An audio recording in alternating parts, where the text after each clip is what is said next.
So, good afternoon guys. So, ngayon gagawa ako ng house tour. Hindi pa ako nakakapag-house tour talaga kasi nga, hindi pa tapos yung bahay namin. Umuwi na ako ng Pilipinas. So, bali itong bahay na to is ito yung naipundar ko nung nasa Taiwan ako. Medyo shaky yung video ko kasi nga, ayan, nanginginig yung kamay ko. So, ayan, ngayon ko lang ipapakita yung bahay namin. So, eto guys, yung bahay namin, pangalawang bahay ko na pinatayo na to. Yung unang bahay na pinatayo ko is binigay ko na lang sa magulang ko. Gawa nga na, hindi ko alam na makakapag-asawa pala ako. Dati wala akong balak mag-asawa. So, syempre, nung nakapag-asawa na ako, hindi naman pwedeng pisan sa magulang, di ba? Mas maganda yung bukod kayo. Kaya nagpagawa ulit ako ng panibagong bahay. So, eto guys, yung loob ng bahay namin. Yan, sobrang shaky. So, yun yung pinaka-main door. Pagpasok mo, ito yung sala namin. Doon na lang namin kinabit yung TV. And yan, sofa. Yan. Yan, yung kabuuan ng sala namin. So, eto guys, yung pagkatapos nung sala, eto na yung sunod.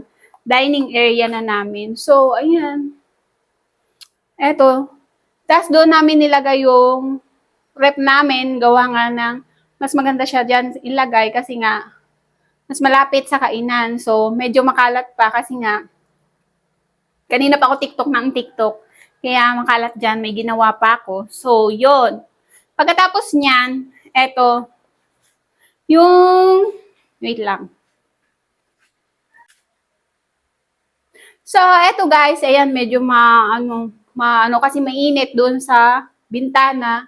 Yung sinag ng araw, maano talaga dito sa loob. So, eto yung kitchen namin. Malapad yung kitchen namin, guys. In-extend namin to. And dapat meron ditong parang bar dito. Hindi pa namin nalalagyan.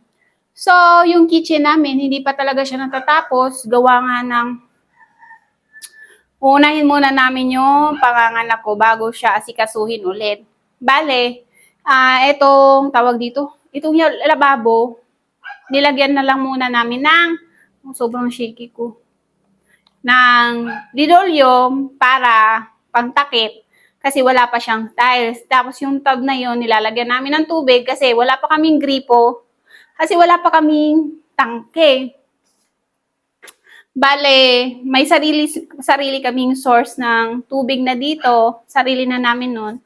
So, eto ya guys, wala na kaming binabayaran tubig, pero malakas kami sa kuryente kasi nga, kuryente yung ginagamit namin na pang-akyat ng tubig. So, ayan yung kitchen namin. Yan. Hindi pa siya tapos, pero malinis naman. Lagi kong nililinis yan. So, dito ulit tayo. Yan. So, dito guys, ilalim ng hagdan namin na paakyat sa second floor, nilagyan namin ng CR para magamit pa yung space. Kasi sayang naman yung space, di ba? So, ito yung CR namin dito sa baba, ilalim ng hagdan. So, ito yung isang kwarto namin dito sa baba. Dito kami natutulog ni Daddy ngayon. Gawa nga ng, syempre, buntis ako. Hindi kami pwede sa second floor. Gawa nga ng, mahirap pag aakyat baba ako. Lalo pag hating gabi, naiihi ako, nagugutom. Ang hirap. Natatakot si Daddy na baka malaglag ako sa hagdan. So, dito muna kami sa first floor. Dito sa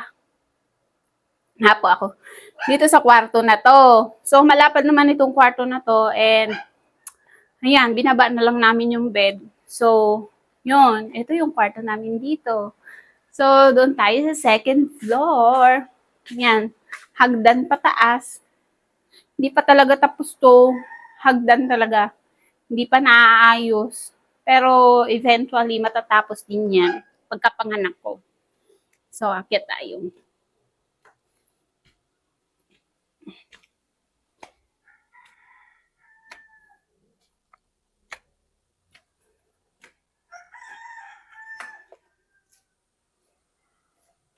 So, eto guys, yung second floor. Bale, eto yung, may CR kami dito. Kaso lang, hindi pa siya nagagawa. And kaya kami bumaba sa first floor. Kasi hindi pa tapos yung CR dito. Mahirap. na buntis ako and akyat baba, mahirap.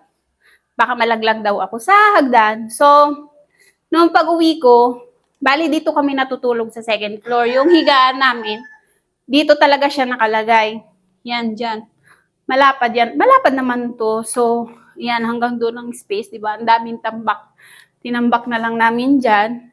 So, yung higaan namin, binaba na lang namin kasi nga, para may mahigaan kami sa baba. So, wala pa siyang kesame. Pero, naka-ano na siya, naka-finish na. So, ang inaano ko lang dito guys, is tingnan nyo. Pakita ko sa inyo. So, marami siyang crack. Yan o. Malalaki yung crack niya. Lalo dito, may napansin ako dito, masyadong malaki. Yan o. Yan, nakikita nyo. Yan, yung crack na yan. Hindi ko alam kung bakit ang lalaki ng crack, lalo dito o. Tingnan nyo.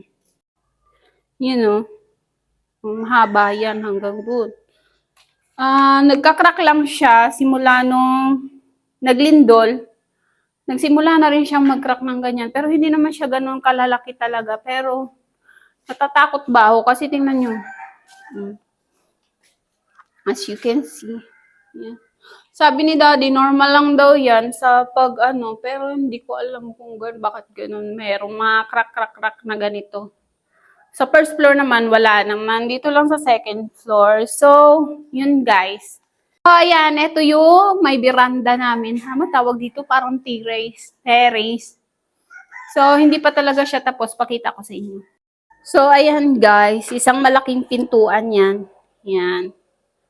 Malaking pintuan. And yung parang box na yun pala. Yun yung box na yun. Lagayan ng buhangin. Kasi nga, may dalawa kaming pusa. Hindi pwedeng kung saan-saan lang umihi. So, nilagyan kami namin dyan para dyan tumae. And marunong naman yung pusa namin kung saan tatae. So, eto, paglabas, pakita ko nga sa inyo. Ayan, paglabas. Yan. Hindi pa tapos talaga. Marami pa talagang kailangan. So, hanggang doon yung lupa namin. And yan, yung kubo na yan is pinag-aanuhan namin ng kambing, yung pinagbabahayan ng kambing. So, hanggang doon yung lupa namin sa may mga puno. Yan. And dito din. So, ayan guys, sobrang presko talaga dito sa taas. Pero, dahil nga, hindi pwede na dito kami ni Daddy matulog paggabi, doon talaga kami sa baba. Mainit, kahit medyo mainit sa baba. Pero ngayong December guys, medyo malamig na yung yung hangin and hindi na siya tulad dati pag summer, mainit. So, yun lang guys, bababa na ako. Wait lang, baka ko malaglag. So, yun lang guys, ito yung kabuuan ng bahay namin. Bale, malaki naman to and yung lupa na kinatitirikan nito is sa mother ko. And yun. So, yun lang yung bahay namin. So, ito yung house tour namin na hindi pa tapos. Pero okay lang, matatapos din to. Hindi na manifest ko matatapos to. So, yun lang. Thank you for watching.